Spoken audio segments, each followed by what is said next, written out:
আসসালামু আলাইকুম। কেমন আছেন সবাই?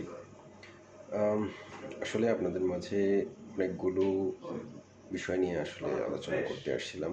তার মধ্যে স্টেপ বাই স্টেপ অনেকগুলো বিষয় ছিল। আমরা দেশের বাইরে, দেশের ভিতরে যখন যেটাই কাজ করব, সবসময় একটা প্ল্যান মেইনটেইন করে, প্রসেস করে, দেন স্টেপ মেকিং করে তারপরে কাজ করা উচিত।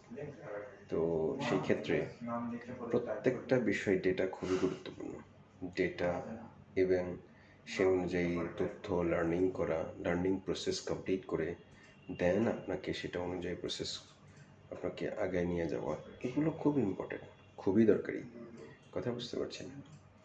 তো আমাদের সবসময় যে জিনিসগুলো দরকার সেগুলো হলো লার্নিং প্রসিডিউর, তারপরে সেটা অনুযায়ী প্রসেস, তারপরে সে অনুযায়ী এক্সিকিউশন। এই জিনিসগুলো খুবই ইম্পর্ট্যান্ট। তা আমরা সবাই চেষ্টা করব সে অনুযায়ী প্রসেস করে, ডেটা তৈরি করে, দেন সে অনুযায়ী আমাদেরকে কার্যক্রম পরিচালনা করা।